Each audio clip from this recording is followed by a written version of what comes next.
All right. So, as Randy said in his prayer, we are studying about the intertestamental period. And that's the time between the old and the new. And it is very important. You might be asking why it's very important. Why should I study something that's not in the Bible?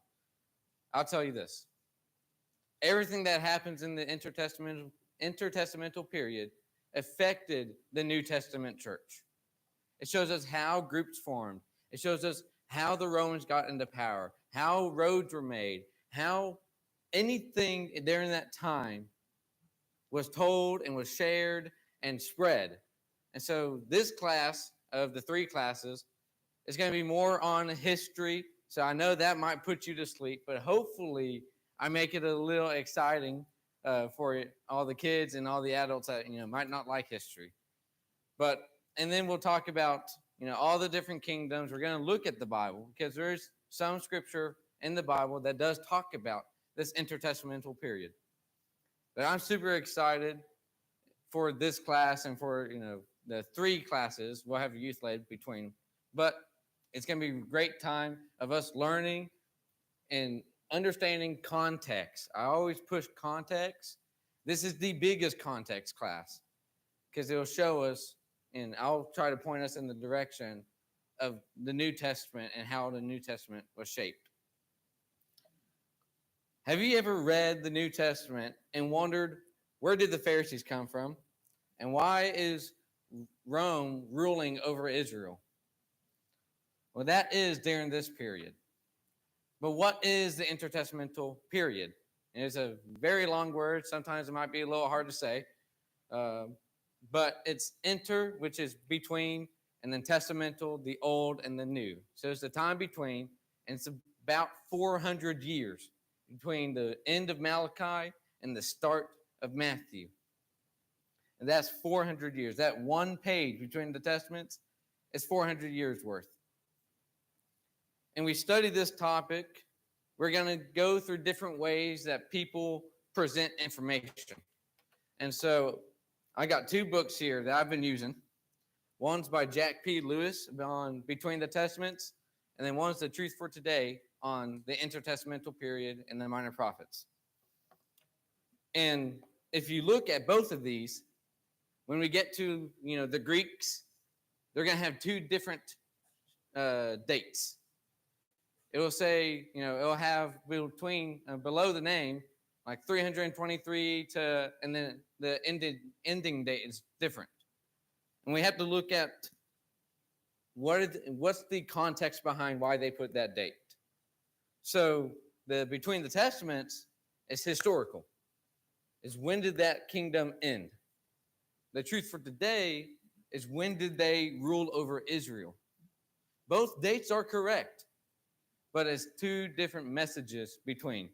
So whenever we look at anything like that, we have to look at why it's written and to who it's written to. Just like we look at the Bible, who wrote it, why, and to whom.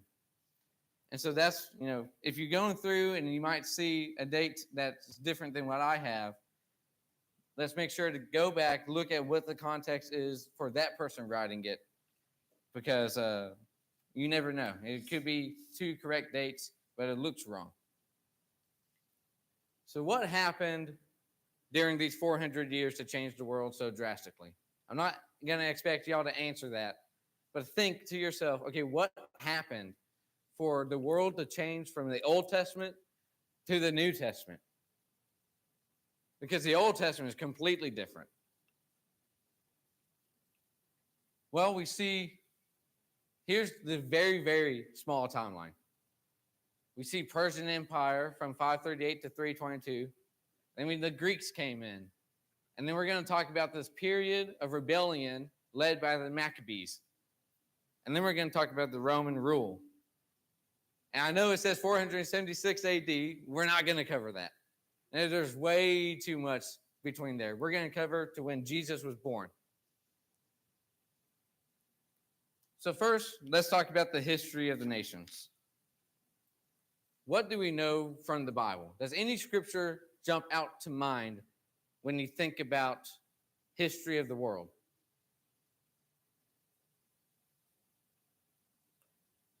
Daniel 2 and 7 show the four empires. Nebuchadnezzar's statue started with Babylon. They were gone before the Intertestamental. And then you have Persia.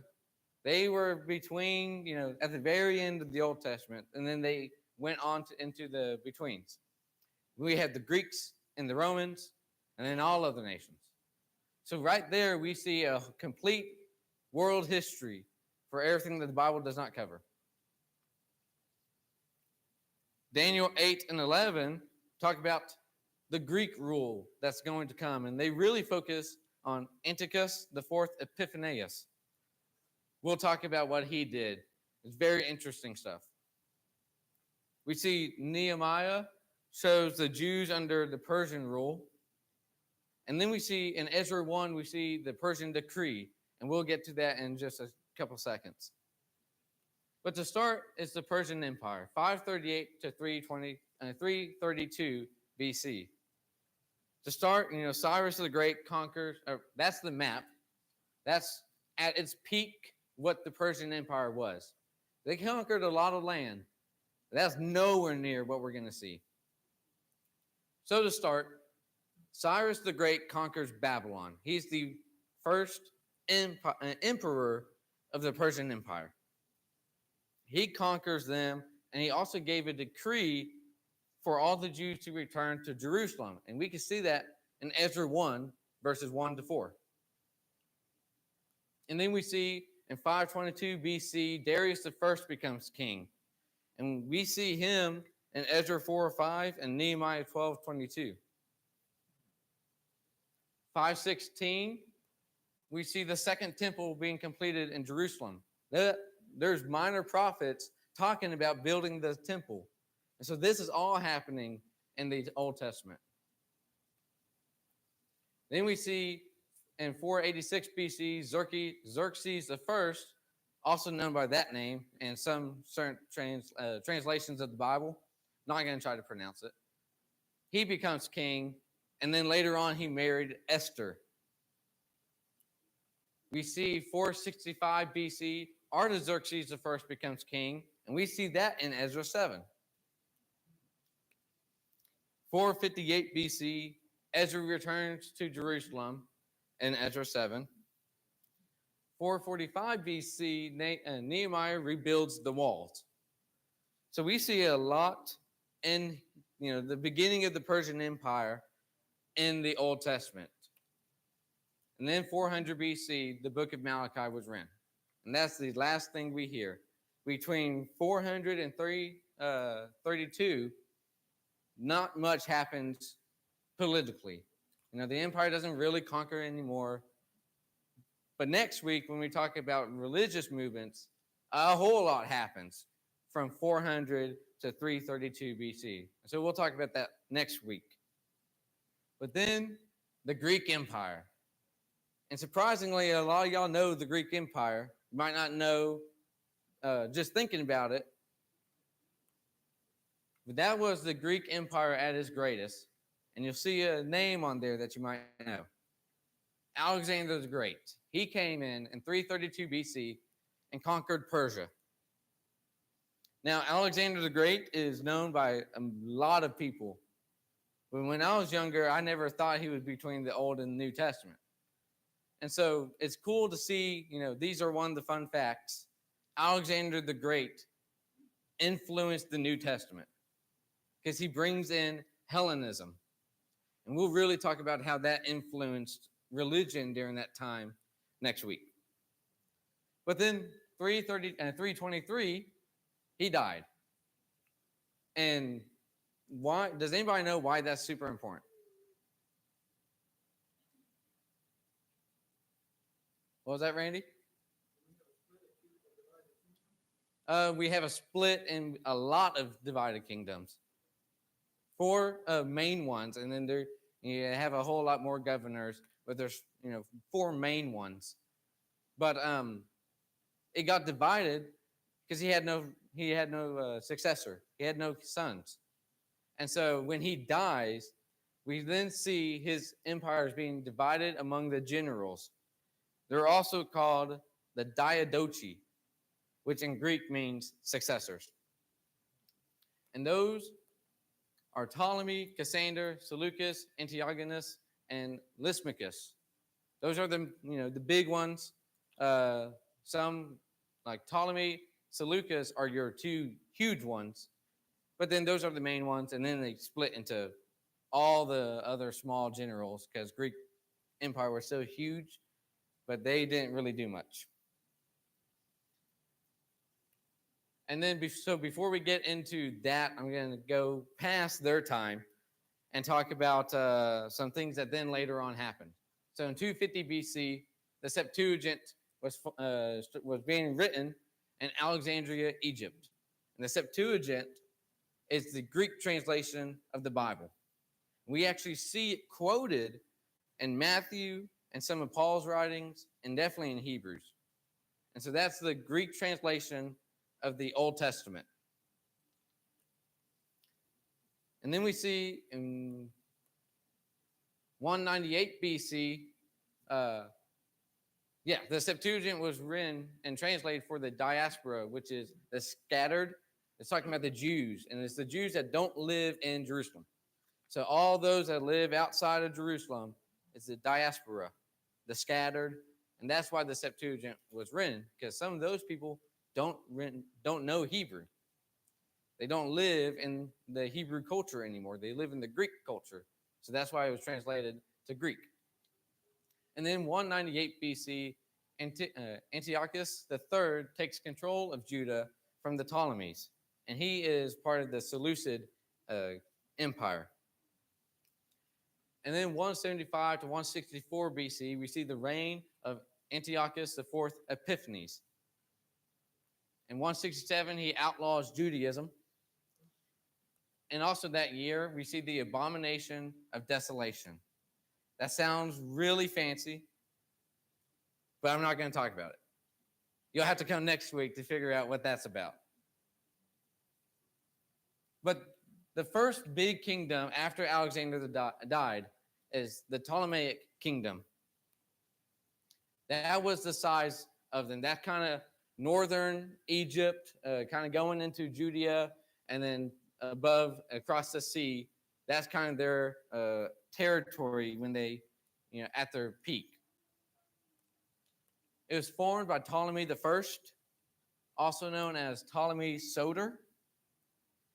He was the most successful Diadochi, most successful successor. And he was also a close friend to Alexander. He was so close that right after he died, Ptolemy stole Alexander's body and took him to Alexandria ad Egyptium, which is a tomb just for Alexander in Egypt. That's because he's a close friend, but there are some personal reasons too. He did that because when he did that, he took control of a lot of the land that they had. And then during the wars of the Diadochi, all the successors, you have a bunch of generals together. They're not going to cooperate. They're going to want everybody's land. So then the wars start happening. And during these wars, he took over Cyprus, Cilicia, Cyrenaica, and then Judea. So we know Cyprus from the New Testament, and we'll see some other cities that are in the New Testament later on. He was a warrior and a patron of the arts. He really liked arts and paintings and writings and poetry. He really liked that. He was also a warrior. And Ptolemy created the Library of Alexandria, which sadly we don't have nowadays because it got burnt down 3 times. 48 BC, the Romans burnt it down. 391 AD, the Christians burnt it down. And then 642, the Arabians burnt it down. So we got to thank those 3 for us not having the greatest library in the world. But that would have been, what people think is the library. And there's so many writings that people and scholars believe could have been in there. There could have been copies of the Old Testament. There could have been writings we'll talk about next week called the Apocrypha, original writings of those. But this man made the Library of Alexandria. Their capital was Alexandria in Egypt. They were more tolerant and allowed Jewish autonomy, kind of culture to survive. That's not always the case. And so they allowed the Jews to continue, worshiping God, sacrificing to him, until later on where the Jews would be captured by somebody else. They were involved in 5 Syrian wars from 274 to 198 BC. And so during this dynasty, they continued to rule in Egypt until the Romans basically took them over in 30 BC. They were the longest reigning Diadochi, longest reigning successor. So they were the most successful. Next, Seleucid Kingdom. Seleucid Kingdom had a lot of the northern area going into India, and then coming over into Greece. They had a lot of that territory, a lot of Mesopotamia. That was founded by Seleucus the First Nicator. A hard word to say. But just like Ptolemy, he was a close friend to Alexander. And then after Alexander died, he took over the eastern side, also known as Mesopotamia. Seleucus formed an alliance with the Ptolemies, which then together they defeated Antigonus, one of the other Diadochi. That victory helped Seleucus gain control of Syria. His kingdom then spread into India, where, fun fact, they received battle tanks. Battle tanks, elephants, these big creatures with a whole lot of armor, where they could put, building kind of towers on top of them, where they would shoot arrows, and this helped them conquer so much land.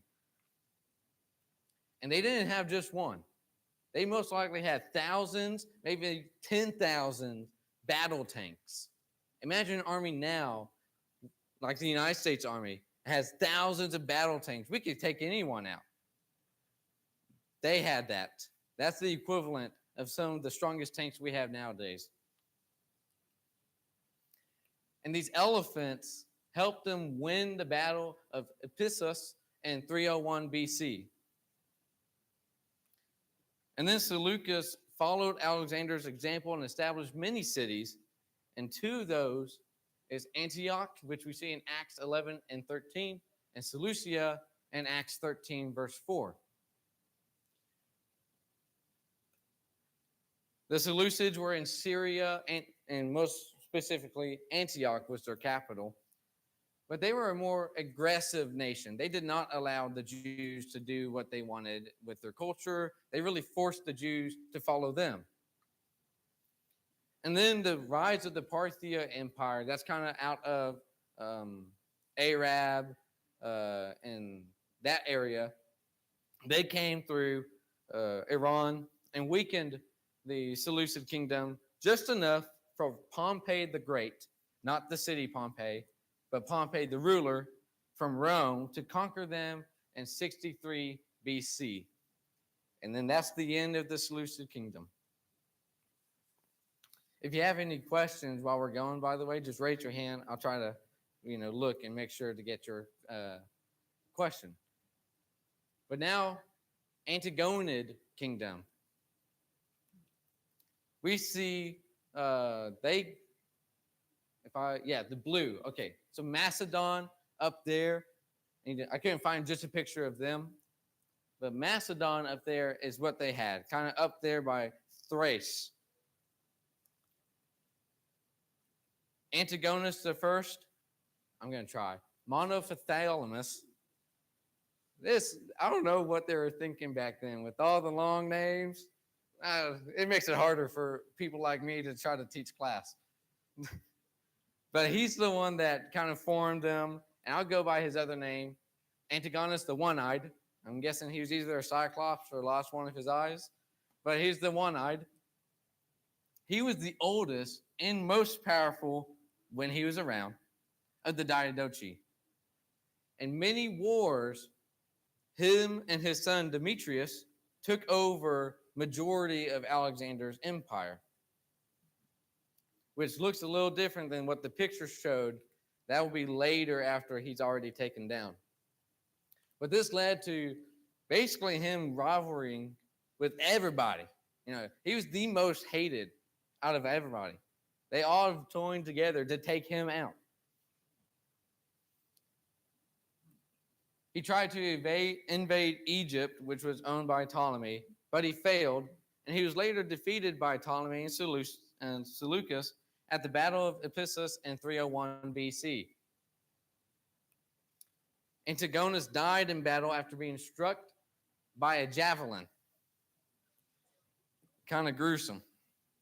But after his death, the kingdom was reduced to just Macedon and mainland Greece. And then he was later conquered by Rome during the Battle of Pydna in 168 BC.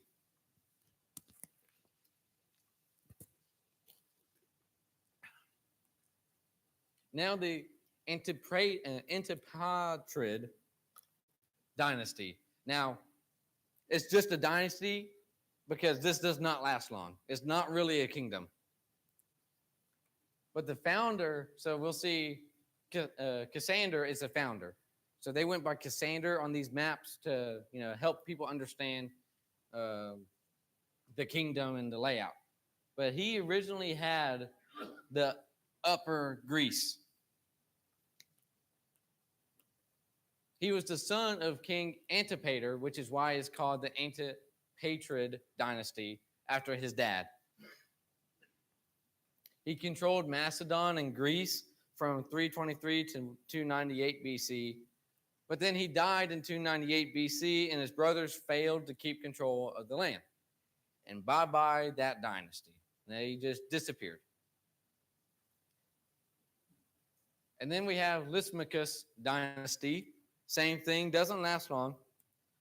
And so it's the yellow up there, the very, very upper part, kind of controlling Asia Minor and Thrace. He had control of that until 281 BC, where he died, and so did his kingdom. And it just disappeared after that. Not much from these last two. That's why not many people really recognize them as kingdoms, because they didn't really last long. They just lasted till the person who founded the Diadochi, and then when he died, so did the kingdom. All right. So now, after the main Greek empire, this is still under the Greek rule, but this is the next main thing that happens. The Hasmonean and Maccabean period. In 167 BC, Mattathias and his sons revolt. His sons are John, Simon, Judas, Eleazar, and Jonathan. They are the Maccabee family. And they began a revolt against Antiochus IV Epiphanes. And then in 164 BC, the temple was rededicated, and that's what we call Hanukkah. That's when Hanukkah was established. In 142 BC, Judea gains partial independence. So now they are able to get away from the very strict, you have to follow our rules. Now they can worship, they can offer, they can do all this like they used to be able to. And that independence was gained under Simon Maccabeus, one of Matthias' sons. And then from 134 to 104 BC, John Hyrcanus expands their territory.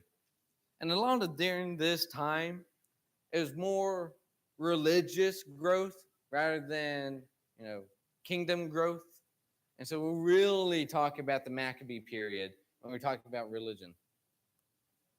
From 76 to 63 BC, Salome, Alexandria rules. And this is the first female of the Hasmonean dynasty, that period. And so the Pharisees, this is now after the Pharisees, Sadducees, Essenes, Zealots, they form. And so this gives the Pharisees more influence amongst the people. It didn't last long until in 67 to 63, a civil war breaks out between Salome's sons. That's Hyrcanus II and Aristobulus II. And then this leads to Roman intervention. The Roman Empire came and took Judea once again. The Greeks had them, and then they gained partial independence, and then another kingdom comes in and takes them away because they couldn't agree. All these groups formed, and they let an outside source come in and tear them apart. So now the Roman Empire. Everybody talks about, the joke, how many times do you think about the Roman Empire? Or, the Roman Empire was so great, everybody talks about them. Everybody wants to be like the Roman Empire. Well, that was the Roman Empire. The black dotted line is during the time of Jesus. So they didn't stop growing even when Jesus had died. They continued to grow. And then if you look up when the Roman Empire ended, it will give you a date in the 300s because they were split between the Eastern and the Western. And if I remember correct, the Eastern became the Byzantine Empire, which is why they say 476, because that's when the Byzantine Empire ended. Still Romans, but under a different name. So in 63 BC, Pompey the Great enters Jerusalem, and Judea becomes a client state of Rome, kind of like how we have territories. The United States has territories. This is kind of the same aspect, but Rome had more say in what this client state did. And then in 40 BC, Herod the Great was appointed king of the Jews. In 37 BC, Herod defeats Antigonus. That is not the same one, but a relative later on. He was the last Hasmonean ruler. And so then Herod, after defeating him, becomes king. And then 20 to 10 BC, Herod renovates the second temple, makes it how he wants it to be. And then in 4 BC, Herod the Great dies. Now that might throw a red flag to you, and we'll really talk about it later. But this is used to date the birth of Jesus. Jesus was born from 6 to 4 BC. He was not born in 0 AD. There's a big reason why he wasn't born in 0 AD, because 0 AD doesn't exist. There is no such thing as 0 AD. It actually goes, the guy that created the calendar went from 1 BC to 1 AD.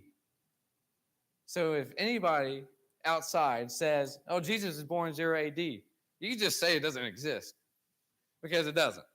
But we're going to go in and look at why I say Jesus was born in 4 BC. So we see the Christian calendar. How was the Christian calendar made? Well, it was created by Dionysius Exiguus, however you say that, during the 6th century. He was told to create a calendar for the new Eastern table. So then he just created it for the whole entire year. But he calls it the Anno Domini, which is year of our Lord, because he based the date of Christ at the center, at 1 AD. So that's why the years after Jesus was born is called AD, because it's based on the year of the Lord when he was born. And the years before Jesus is before Christ. I'm just going to say he was wrong. He was wrong on when Christ was born. Scholars and historians want to say that Christ was born before 1 AD, and here's why. Matthew 2:1 says that Herod and Jesus lived at the same time. Well, if Herod died at 4 BC, which we know from Josephus, one of our early church fathers for Christianity, he wrote on when Herod died. If we know that Herod died 4 BC, how was Jesus born in 1 AD? And then Herod and Jesus are living at the same time? And Herod must have been resurrected, right? That's not possible. Matthew 2:1-2 and 9-10 say that the Star of Bethlehem was around, and it was around 7 to 6 BC. And we see that from, I think, some really cool evidence. We see it from, I spelled Jupiter wrong. I caught that immediately. But Jupiter, the planet, and Saturn, during 7 BC, they aligned 3 times. One time in May, September, and December. And it was during the Pisces constellation. Well, when they align, it becomes a bright star, or looks like a bright star. Could have been Star of Bethlehem. But we see in Jewish culture, Jupiter represents a kingly planet, and Saturn is a symbol of protection or divine authority. So when these 2 planets aligned, it became a king sent from divine authority. I think that's pretty cool. We don't know if it actually happened, but this would give more symbolism to Jesus having a royal birth.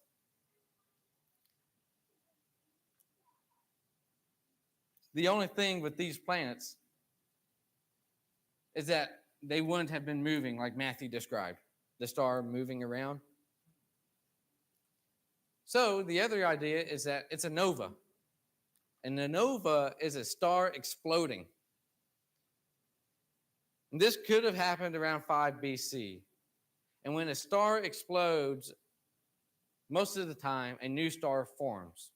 So a star exploding on the birth of Jesus, and then Jesus being that new light, that new bright shining star for all humanity to focus on, that's even more symbolism. But what I think actually happened is that it just happened because God made it happen. We can try to explain it through science, but a star moving around, as bright as it is, doesn't happen. And so I just want to give y'all this because it is nice to, look at scientific reasoning, but not everything has to be explained by science. It can be explained through miraculous works. Any questions on the Christian calendar?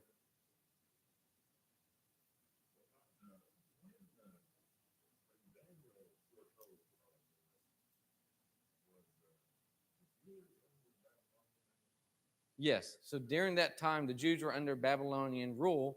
And so then Nebuchadnezzar had that dream, asked Daniel to come, and that dream actually was about the statue and the history of the world.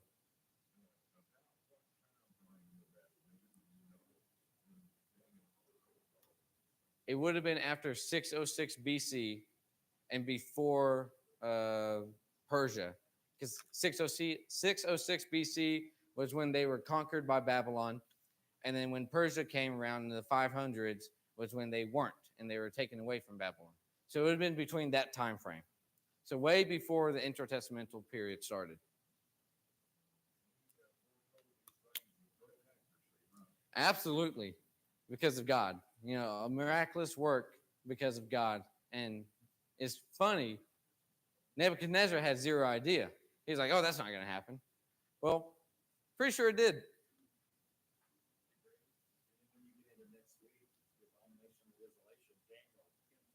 Mm-hmm.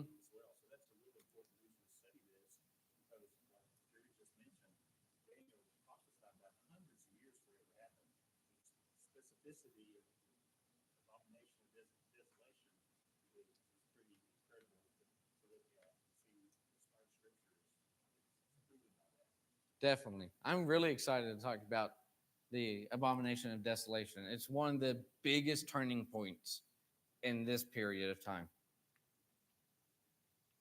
All right. So Now, I want to mention that how was he wrong? Because I don't want to, discredit him and talk bad about him. There's reasons why he's wrong. He didn't have accurate Roman records that we have nowadays. He didn't have the precise historical and astronomical tools. He couldn't tell when Jupiter and Saturn formed and all that stuff, or even decide if it was by miracle.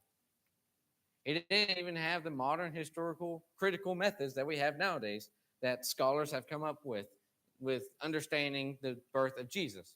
So even though he was wrong, I'm pretty sure we're not going to say that we actually live in 2029, because that would be very confusing for people to be looking back years later and say, well, why is there a gap from 2025 to 2029?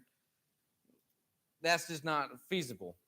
So even though he was wrong, we're still going to keep this calendar because it still shows that Christ is the center point. He is the center of our lives. He's the center of the world. And that was the real reason why he made Christ the center of his calendar.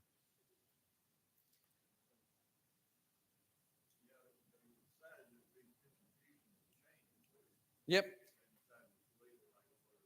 It would be very confusing.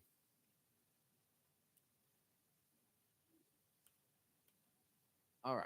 So now Roman roads.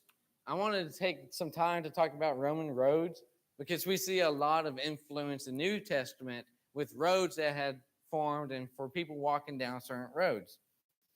So these Rome built about 250,000 miles of roads. Now, these weren't roads already created. These were brand new roads. 50,000 miles were highways. Now, not the 4-lane highways where you can go 80 miles an hour, sometimes faster. Not those highways. It was straight roads that go from one city to another. So these roads were primarily built for military movements, to get an army from one place to another a whole lot faster than trying to maneuver them through a forest. They were built with stone, sand, gravel, and some kind of drainage material. That could have been big stones or any kind of like sand that would go between the stones, trying to get water out. That's how they would build these, so that way there's not potholes in the middle of our roads where if your wagon hits it, then get your tire realigned and then your bumper is destroyed. Yeah, no, they didn't do all that stuff. I think Oklahoma needs some education on what the Romans did. They were very straight and efficient as well. They didn't curve around and curve back, and they just went through. It didn't matter if it was a tall hill, doesn't matter if there's trees, they just come down. They just went straight because they were trying to get from one place to another as fast as possible. They also had mile markers, which I thought this was cool, every 1,000 paces. So you know how, if there's an emergency, you can always say, I'm at mile marker, blah, blah, blah. Well, even during this, they could send a note and say, hey, we broke down at mile marker, and they would know exactly where they are. They just count that many paces. We actually see Roman roads in the Bible as well. The Via Maris in Isaiah 9:1 and Matthew 4:15, this was an ancient trade route in Palestine improved by the Roman engineering. Jesus' early ministry in Galilee fulfilled prophecy about the way of the sea, which is how Via Maris is translated. And this road connected major cities like Gaza, Joppa, and Damascus. We see Via Appia, the Appian Way, in Acts 28:13-15. Rome, this was a place from Rome to southern Italy. Paul traveled this road many times when he was brought to Rome as a prisoner, and Acts mentions believers meeting him at the Forum of Appius, which was on the way, and also the 3 taverns, which was on this path. We also have Via Egnatia in Acts 16-17. This connected the Adriatic Sea, which is nowadays Albania, to Byzantine, nowadays Istanbul, which passed through Philippi and Thessalonica. Paul most likely used this road during his second missionary journey while visiting Philippi, Thessalonica, and Berea, which are all on this route. So that might be a little hard to see, but you'll see the second journey, the purple, that route, he does go onto that road. So some others note mentioning, Philip met the Ethiopian eunuch on a Roman road. Paul traveled across Asia Minor on Roman roads. Now, the road to Damascus is not a Roman road. It was made by the Greeks. But the Romans still used it. So even though not all the roads in the Bible were made by Romans, the Romans still used all the major roads that are in the Bible. It's kind of interesting to see, how roads were created, because the ditches thing was pretty cool, that they would dig things to not allow certain, animals or unauthorized vehicles to come onto the road to stop the Roman military from marching. I just wanted to show you all that to show, this is very real. This is very interesting once we start studying this. And there's the small things like how Roman roads were created that impact the New Testament. So how do these roads affect the New Testament? Well, it showed safe and efficient travel. Paul and the other missionaries traveled safely and efficiently to deliver letters or to even go and establish churches. Mail and communication was faster, which helps with, sending epistles and other different forms of letters and writings to different churches. And also increased interaction across cultures, which then led to the mass spread of the gospel. So without these New Testament roads, without these Roman roads, I wonder how fast the church would have spread, or if it had spread at all. And because of these Roman roads, the church exploded. So to conclude, I want everyone to reflect on this question. How does this help you read the Gospels? Everything we talked about today, how does it help you read the Gospels, and not just the Gospels, but the whole Bible as a whole? We talked about Daniel and his very, very accurate prophecies, which, if we don't study in the intertestamental period, we won't know if they're accurate.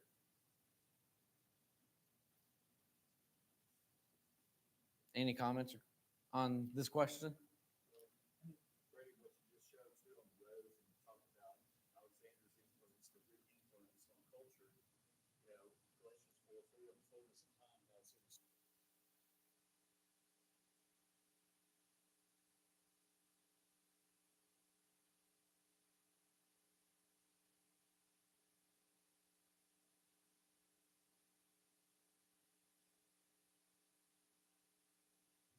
You beat me to that point. I was about to mention Galatians 4:4.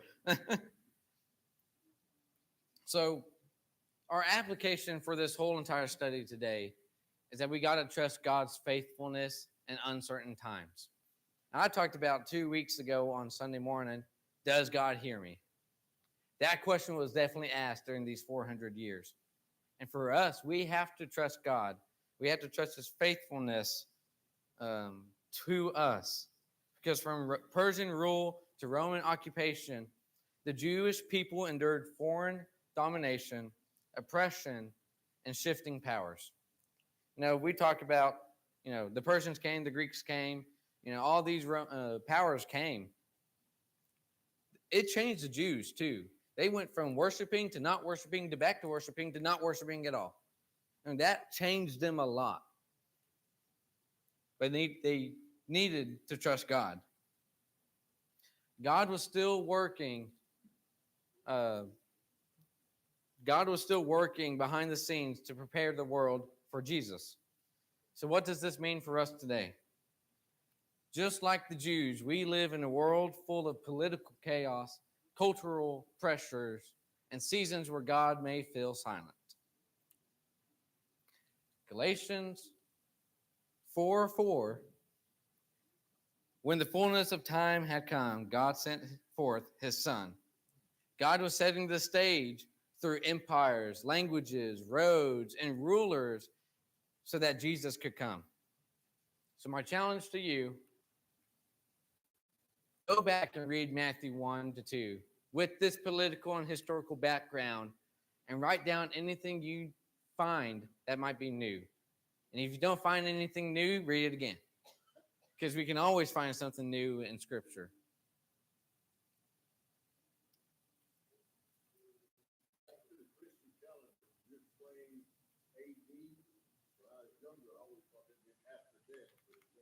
Yeah, so AD is Anno Domini, which is the year of our Lord, which is the exact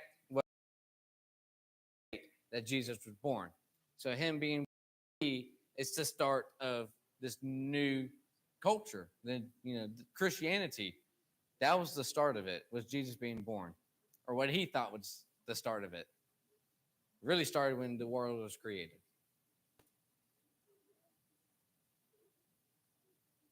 All right, Mike, you want to end us in prayer?